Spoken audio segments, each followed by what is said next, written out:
These are my disclosures. I'm going to start by introducing the SLIC classification criteria, and then I'm going to fearlessly tackle 4 clinical challenges. The SLIC group undertook a 7-year effort to redo the ACR classification criteria. I really want you to use them, and I promise I will never tell if you use them to help in diagnosis.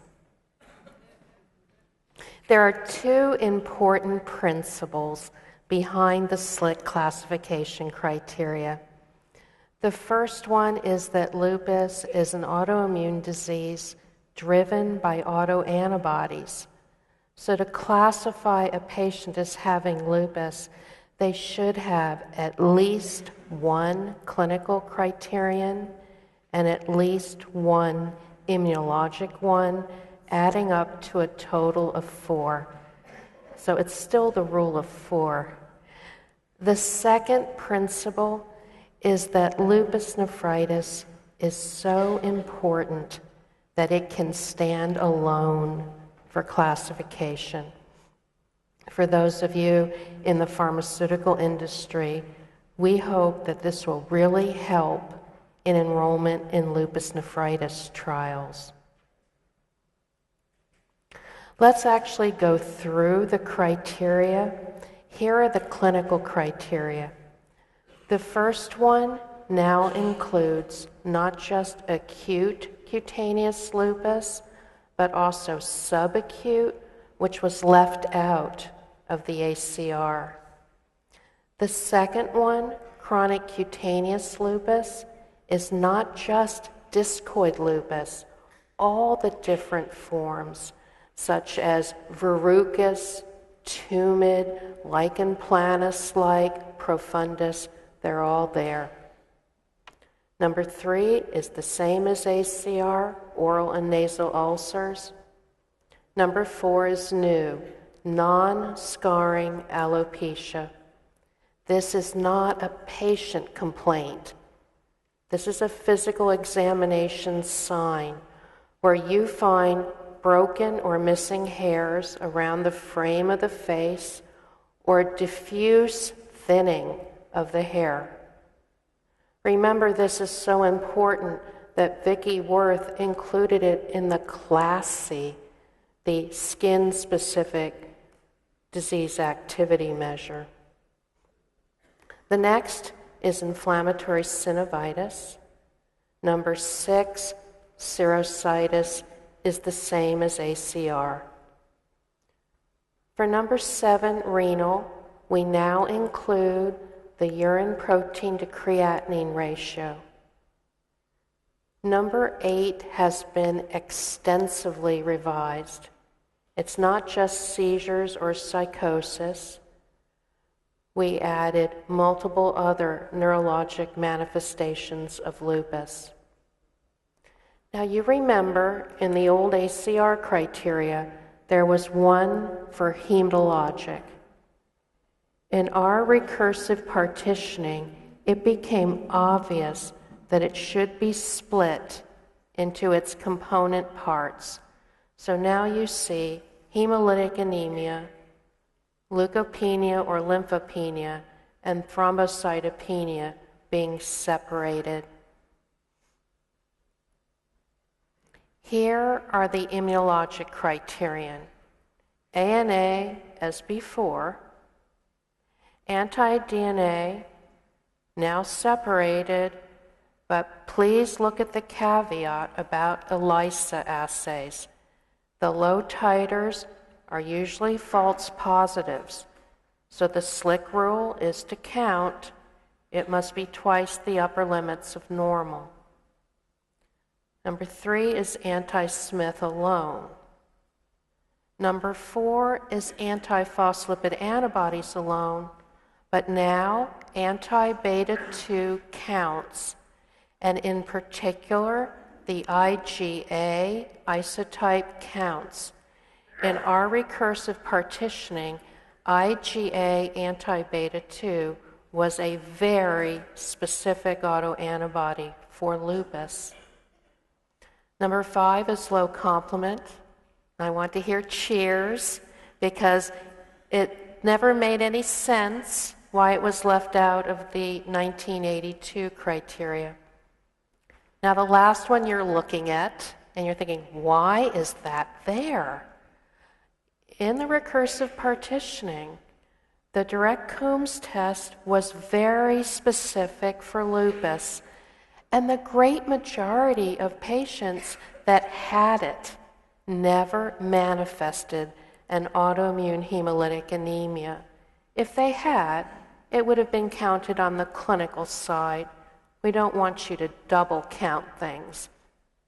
So when you look at this, I hope you're immediately finding a take-home message that when you're not sure about the diagnosis or classification, you're going to want to order some of these additional immunologic criteria, such as the IgA, anti-beta 2, and the direct Coombs test. Well, the first clinical challenge had to be corticosteroids, didn't it? I can't escape it. And I use them too. So in fact, 90% of the patients in the Hopkins cohort have been on steroids because, of course, they work, they're fast, they have a broad mechanism of action, and I just wish somebody would invent something that could take their place. It would help, of course, if everybody took hydroxychloroquine, because with a 50% reduction in flares, of course, we wouldn't need as much steroid. But we're mainly prescribing hydroxychloroquine now for its preventive role.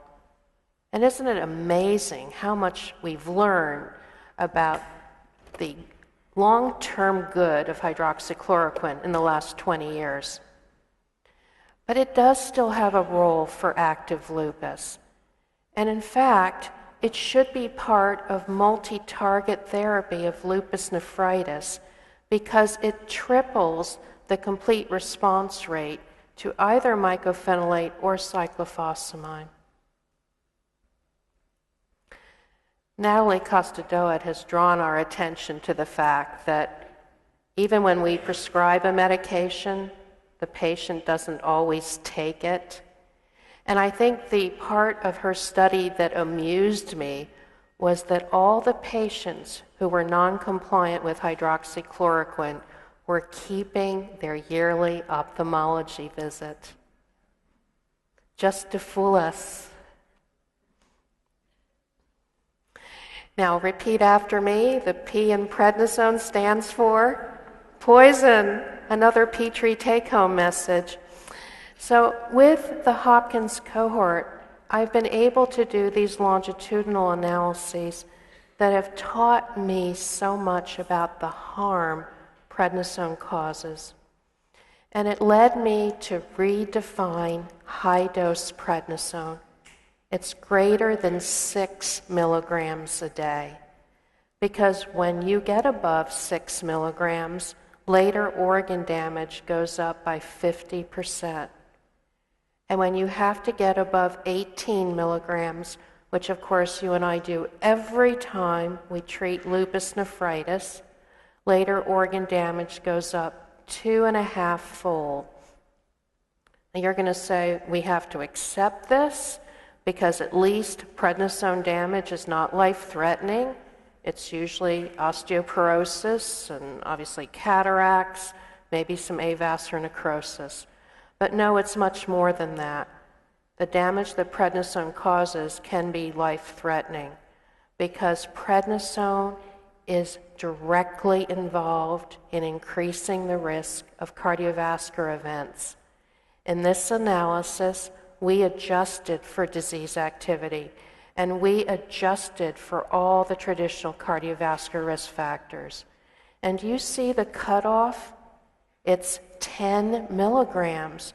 So at 10 milligrams, there's a 2.5-fold increase in a cardiovascular event.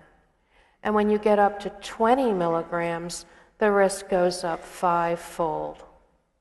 So we have to envision a future in which we keep prednisone down for the entire course of that patient's lupus. Now, there may be a way out of maintenance oral prednisone. We did a trial for patients that had mild to moderate flares and showed that a short burst of corticosteroid, either given as a one-time intramuscular injection or by a 1-week rapid taper of methylprednisolone, resolved the majority of mild to moderate flares from my point of view as a physician.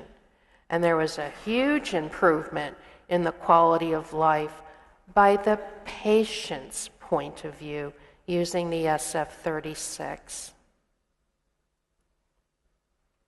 Now the second challenge, really to be fair, it is the patient's major complaint universally. And yes, acute fatigue that is part of a flare may improve as we treat the flare. But what our patients are truly complaining about is chronic fatigue, and it's not associated with disease activity. It has more of the flavor of fibromyalgia. Now, in fact, there was a wonderful fibromyalgia trial in the New England Journal of Medicine with just 40 patients. You know, when something really works, you don't have to have hundreds. And this was the trial of Tai Chi. And in fact, the benefit on fatigue and pain in fibromyalgia was durable. This trial measured response up to 6 months. So I do recommend this to all of my patients with chronic fatigue. But there is a second lupus trial that I think is very relevant. This was exercise. Now, I've heard every single excuse that a patient can possibly give. But in this trial, 65% of patients felt better with an exercise regimen. Many of our patients are deconditioned and can be helped once we persuade them to start. And I always tell my patients that the person who won the race was the tortoise, not the hare. So it's all right to start slowly. Now, we're all concerned about cognitive impairment in our lupus patients, so it's the next challenge that I picked. It was actually a neurologist, Robin Bry, who brought to our attention the impact of cognitive impairment. 10 years after the diagnosis of lupus, only 21% have normal cognition. In the Brain Connections Inception Cohort study, we had a real shocker. Cognitive impairment was present in the majority at the time of diagnosis, 60% at a mild level, 20% at a moderate level. We thought it was something that occurred much later in lupus. There was some good news. It either stayed stable or improved over the next 5 years, suggesting that the regimens we currently use are doing some good. The next surprise, though, was the most important associate was depression. And it wasn't depression picked up by the treating physicians. It was depression picked up by the Beck Depression Inventory, suggesting that we might do better to actually give our patients questionnaires because we may miss depression. Betty Diamond, who will be speaking at this meeting, has actually solved cognitive impairment in a murine model. In her model, a subset of anti-DNA antibodies that bind to the NMDA receptor are responsible. They get to the brain when there is a break in the blood-brain barrier, and depending on how that break occurs, different areas of cognition will be damaged. Now, I wish this translated to human lupus, but many groups have not found that this autoantibody is connected with human lupus cognitive impairment. But doesn't it give you great hope that there will be an autoantibody found and that we will in the future be able to intervene? Now, the last challenge had to be cardiovascular disease, because remember that the survival of lupus patients has not improved since 1980. This remains a huge unmet need. It is multifactorial, with lupus-specific factors including disease activity, low C3, and lupus anticoagulant playing a role, but also traditional cardiovascular risk factors. The risk in the Hopkins cohort is 2.66-fold increased, which agrees virtually exactly with Michael Ward's hospitalization data. I looked very carefully in our longitudinal cohort to try to determine what should be our target for the traditional cardiovascular risk factors. An easy answer is we should just adopt the diabetes targets, but I wanted to try to make them data-driven. The cutoff is 120 for systolic blood pressure. So once you get above 120, the risk goes up substantially. But you can see that not all the p-values are statistically significant when I try to divide it into smaller groups. For cholesterol, the answer is actually very simple. 150 should be the cutoff. But you're thinking, why doesn't she show us LDL data?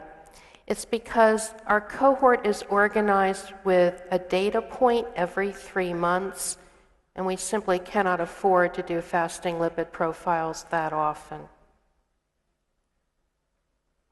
For obesity, the cutoff turned out to be 20 for the body mass index. But again, you can see that when I subdivide it further, these individual subdivisions are not statistically significant. For disease activity, the answer was quite clear and very upsetting. It's a SLE day of 3 or more. And if we had taken a vote, I think we would have all agreed that's mild disease activity.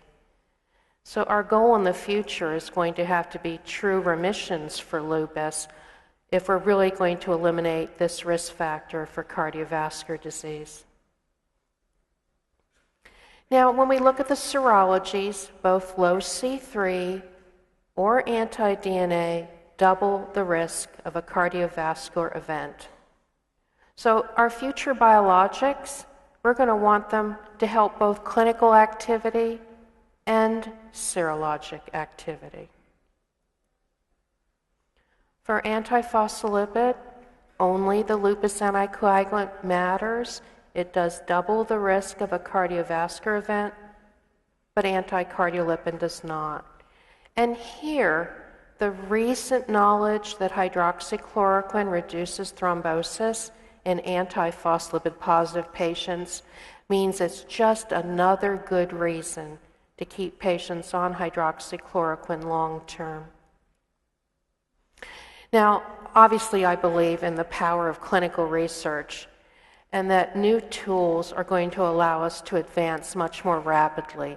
So here's the new tool to study cardiovascular disease in lupus. It's a CT angiogram, and it allows us to pick up the earliest phase of atherosclerosis in green. That is the non-calcified plaque. This is the most inflammatory stage of atherosclerosis, and is very likely the stage at which those lupus-specific factors are most important. It means that future studies need not wait for cardiovascular events. We'll be able to use this as a surrogate marker. So what can you and I do to reduce cardiovascular risk now? We can treat the traditional cardiovascular risk factors, which means you and I are not just rheumatologists, we are primary care doctors for our lupus patients. I wish statins had been the answer, but in both an adult and a pediatric trial, statins did not prevent progression of atherosclerosis. And the final answer is they don't even prevent atherosclerosis in the lupus mouse. So statins for hyperlipidemia, of course, but they won't prevent the lupus progression of atherosclerosis. You know, the jury is still out on mycophenolate. It does work in the lupus mouse. And in the transplant field, they believe that there has been less atherosclerosis progression since they switched from azathioprine to mycophenolate. But we don't have any lupus proof yet. And then, of course, although it's the hardest thing, we have to try to keep the maintenance prednisone dose down, hopefully way below 10 milligrams. Thank you very much for your attention.